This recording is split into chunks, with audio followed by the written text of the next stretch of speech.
ciyaaraha barbaarti la soo xulay tartan loogu baaqay bulshaya hayragii dumar bilaabo sarakaca sacab kusoo dhowow janalkeena kubadda cagta sabskaraab saar si aad u noqoto qofka ugu horeeya daawada muuqaaladeena qodobada aad ku maqli doontaan janalkeena kubadda cagta waxaa ka mid ah Inter Milan oo hogaaminaya tababare Conte oo duulaan ku ah kooxda Chelsea. Luka Modric oo hal arrin ka codsaday saaxiibkiisa kooxda Real Madrid ee Chris Bale. Cristiano Ronaldo wuxuu gaaray 700 gool imise rikoor ayaa ugu jirta waxa ku shanta haliyay ee kubadda cagta ilaa haatan ka goolal badan Cristiano Ronaldo. Anigu ma raadiyo rikoorada laakiin ayaga ayaa soo raadsada sidaasi waxaa yiri xidiga kooxda Juventus ee Cristiano Ronaldo waa rasmi boqolkii laacib ee ugu sharaxnaa abaalmarinta Golden Boy 2019 oo laga soo reebay 20 xidig oo qura waa kuwaas tababare Laurent Blanc oo doonaya inuu hogaamiyo koox ka dhisan horyaalka Premier League ma ku jirta kooxda Manchester United miyuu Antonio Martial dib ugu soo laabanaya kulanka hadda ee Manchester United iyo Liverpool kooxda Chelsea oo indhaha la raacaysa saxiixa xidiga Emmanuel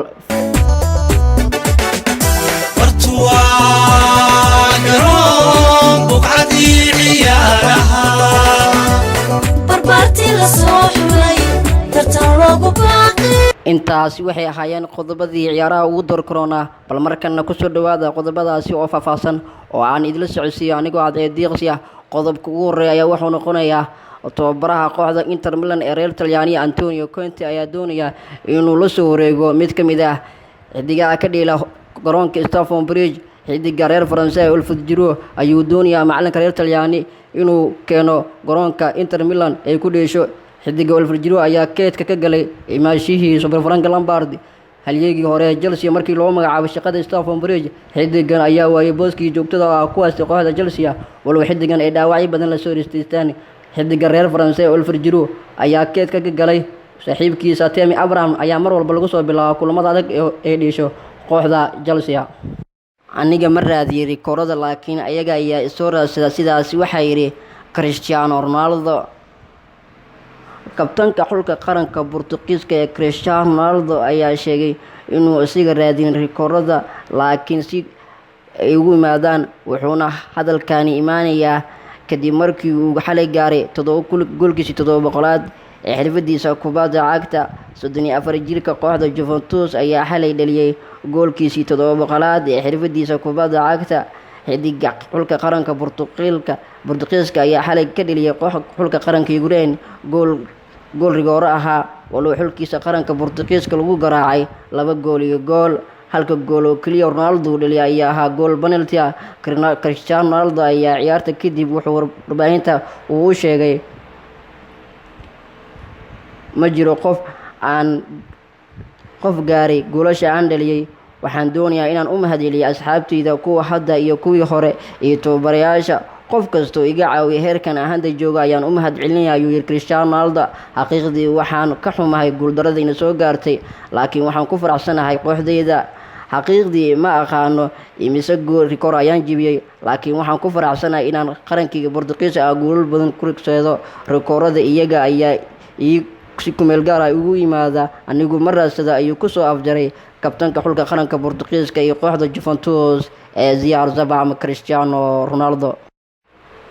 miyuu macalinka yahay dhibaatada haysata ee kaliya kooxda AC Milan waxaa arintaasi ka hadlaya xidigii hore kooxda AC Milan iyo xulka qaranka Brazil ee Ricardo Kaká xidigii hore kooxda AC Milan iyo xulka qaranka Brazil ayaa ka hadlay xaaladda haysata kooxdiisii hore ee AC Milan wuxuuna guul wacan u rajeeyay macalinka cusub ee kooxda AC Milan macalinkii hore kooxaha Fiorentina iyo kooxda Inter Milan ee Stefano Pioli waxaan anigu rajaynayaa kooxdii hore ee AC Milan inay wada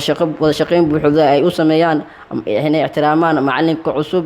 ee Stefano Pioli kooxda AC Milan waxaan u rajaynayaa inay ku soo laabato wadadii loogu bartay ee guulaha sidaasi waxaa yiri Ricardo Kaká xidiga reer Brazil ayaa wareysi buuxa siiyay wuxuuna ku yiri aniga waxaan rajaynayaa in Stefano Pioli oo goolal weyn la gaaro kooxdeedii hore ee AC Milan waxaan kaliya ku caawin karaa inaan taageero buuxda aan u sameyno dhammaanteen inaan guulo la qaybsano kooxdeena cusub ee AC Milan ayaa dhibaato weyn dhexda ugu jirta ilaa iyo ka tegitaankii uu ka tegay macallinkii hore ee kooxda Juventus, macalinka hadda howlgabka ah, macalinka hadda la xiriirinayo kooxda Manchester United ee Massimiliano Allegri. macallin Massimiliano Allegri markuu ka tegay kooxda AC Milan ayaa waxay la kulmaysaa dhibaatooyin badan, waxaana kaga dambeeyay labada macallin ee kala ah Marco Bajaka iyo xidigii hore ee AC Milan ee Gattuso. qodobka xiga ayaa wuxuu noqonayaa xidiga qadka dhexe xulka qaranka Croatia ee Luka Modric ayaa saaxiibkiisa Chris Bale ka codsaday inuu sanado badan ku qaato garoonka Santiago Bernabeu. hadalka Luka Modric ayaa wuxuu imaanayaa walow warbaahinta Spain ay daawacayaan inuu xidigan jecel yahay inuu iskaga tago garoonka Santiago Bernabeu. xidigan ayaa waxaa kooxda Real Madrid kaga soo biiray kooxda Isbaanishka ama Tottenham oo ku dhashay horyaalka Premier League. xidiga qaranka Wales ayaa soo bandhigay qaab ciyaareed wanaagsan waqtigii uu joogi jiray kooxda Isbaanishka. xidigan imaashaha Zidane ayaa dhib ku noqotay walow kursiga keedka ka galay xidiga kooxda Real Madrid ee Vinicius Junior. xidiga reer Wales ayaa doonaya Chris Bale inuu ka dhaqaaqo gebi ahaanba garoonka Santiago Bernabeu, waxaana xiiseynaya kooxda Bayern Munich, Manchester United iyo Liverpool. saxiixa Chris Bale ayaa waxaa isku barsanaya kooxo waaweyn. xidigan wuxuu jeclaan lahaa inuu mar faarujiyo Santiago Bernabeu.